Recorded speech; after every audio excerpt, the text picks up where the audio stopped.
Hello everyone, and thanks for tuning into the Financial Investor channel. My name is Brent, and today we're going to be covering the stock market pullback that took place today on October 10th, 2018.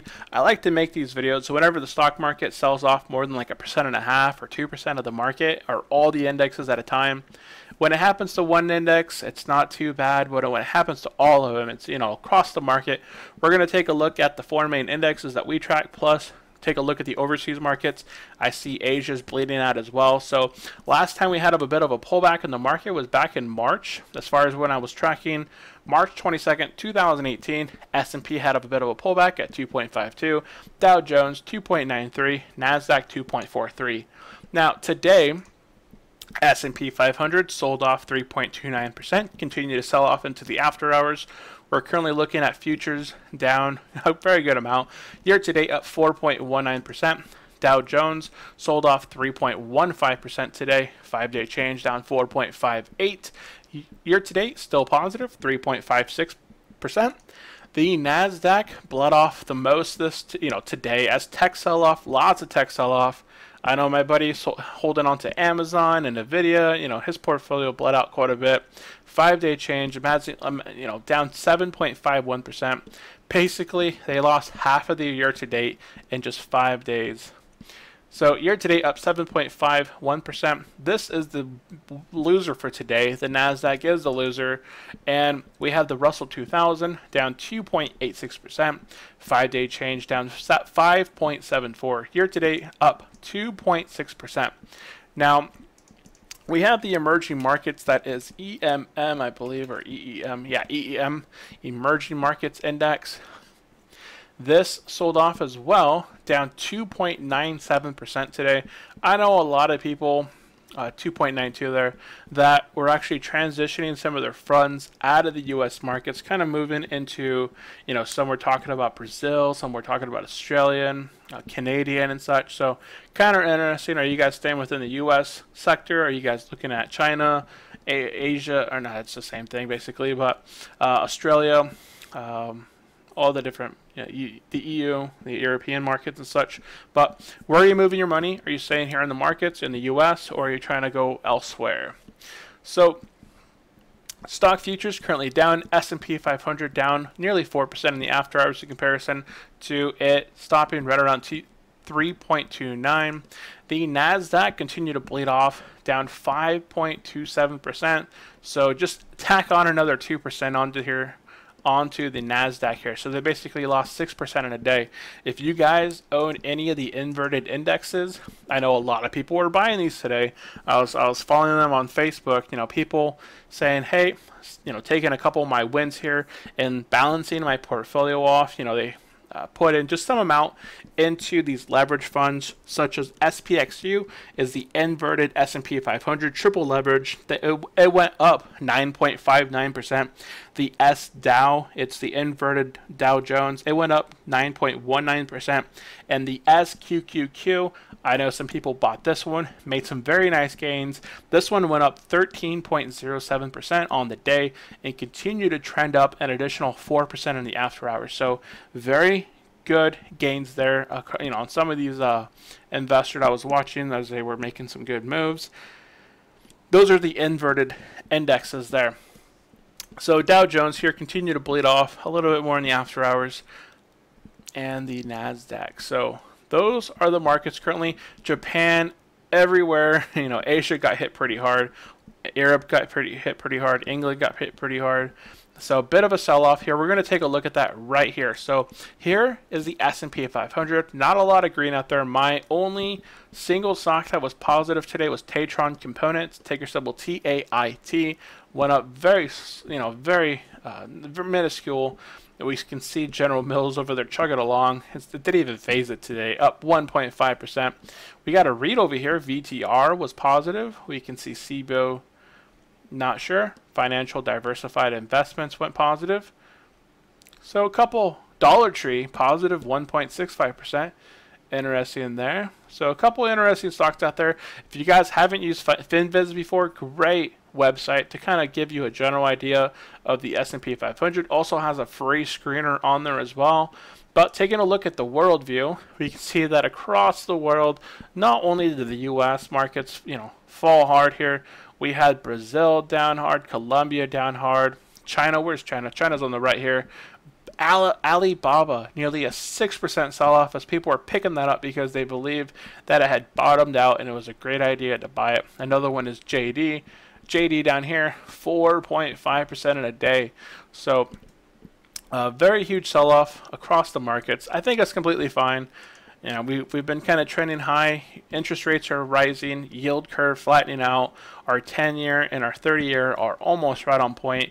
I believe our 10-year hit a peak of around 3.27% today before there was a huge bond buyback in the after hours. If you take a look at the bond market, you'll see that there's a huge buy-in on the bonds, and that's what caused the bonds to kind of pull back there in the after hours and kind of, the stock market continued to bleed off after that. But Square, look at this, most active after hours, Square down 10.26%.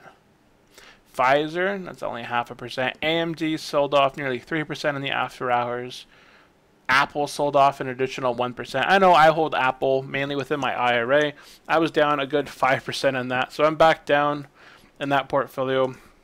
Lost 5% of the 40% I was up on the year within a day, so it's kind of interesting. Facebook, Wells Fargo, not too big there, but I think earnings season is going to be coming around and kind of testing the waters. It's not going to matter, like the earnings per share is not going to matter because that's easy to kind of fudge, but people are really going to be looking at the revenue, seeing if the dollar is strong right now. Dollar only fell a very short amount today, 0.21 down. The dollar is actually very strong. Oil is very strong and expensive. Yields are high, so it's getting more expensive to carry debt. A lot of these companies out there that don't have a whole lot of cash on hand, that are relying on that debt to kind of build them up and kind of continue trending them forward, they're going to look at a very hard time. I know when we were looking at one stock, I don't know where I covered this at, but I remember one company we were looking at, I had looked at its, I think it was Colgate. Their assets and their liabilities were right on par, like $18 billion of assets, $18 billion of liabilities. That's going to hurt them in the long run in comparison to, say, an Apple company, which has a whole bunch of cash on hand, very little debt, long-term debt. They're just continuing to chug and build their services sector very strong. Money after money. It's growing in the double digits every quarter, and they just released a new line of products. So there's companies out there. You're really going to have to take a look at their financials. Don't be investing in companies that are not profitable. They're not cash flowing. They're not growing their net income. They're not growing their revenue. That's why every week when I release my 5 stocks to buy going ex-dividend next week, I always make sure that my 5 stocks have positive revenue, net income, free cash flow. Now, if you take a look at their balance sheets and they're just bleeding out money, they're not very profitable in comparison to their assets to liabilities, that's a pretty good red flag. But initially, my initial scan picks up stocks that I believe have strong financials on the front end, and it's not until you really look at their earnings and their balance sheet that you kind of tell, I don't see this company really doing well in the future as the dollar remains strong and continues to get stronger. Interest rates get higher, money gets more expensive, debt gets more expensive. Now silver, I believe, silver went down here, down 0.59%. Gold actually caught a very nice little gain here, up 0.26. Again, I saw a lot of people kind of thinking gold is going to be bottoming out, silver is going to be bottoming out right under this $14 range and under $113 for gold. So this could be a pretty good time to kind of, not leverage yourself, but balance your portfolio off a little bit. Bonds also sold off a little bit here, down 0.06%. You can see a huge buy into the bond market here in the after hours. So I believe this took place here right around 10, 11 a.m. You can see that the bonds had trended off and kind of sold off here and then kind of got either bought or picked up. But you can see as of this point right here, it started to get some movement. Huge movement here. I'd have to look at my Market Pro to see whether this is positive or negative, but I believe it's positive. I believe people just bought into the bonds as they're trying to lock in that rate where the bonds were at. Right now, if you bought into the bond market, you're getting a nearly 3.25 yield, which is an amazing starting yield, and it's very low risk in comparison to a lot of the stock market right now. We're getting into that, the volatility. If we take a look at back up these videos, a lot of the volatility that took place back in 2017, it all happened right around August, October, November. So we're going to continue to see a little bit of volatility going into the end of the year, and especially around midterms, depending on how the market, how the election, the midterms take place. We're going to see a little bit more volatility just within the next couple weeks and months. So 10-year last yield, this is showing 3.22, but due to the sell-off and such, it actually hit near 3.27. I believe it has came back down to around 3.15, 3.17, 3.17, 3.15. So who knows how the market will go right now. We've already taken a look here at the stock futures. Everything's currently down, but who knows what will take place in the after hours. The Fed's been, they've been raising their rates. They're kind of taking our training wheels off, letting the market go as it is.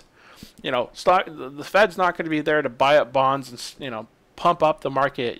They're not going to try and, some people say it's rigging or controlling, but I mean, that's what's been kind of going on. The Fed has been helping the market stay hard to kind of recover, but now they're kind of pulling back. They're pulling back the assistance that they've had within the market. They're pulling off those training wheels.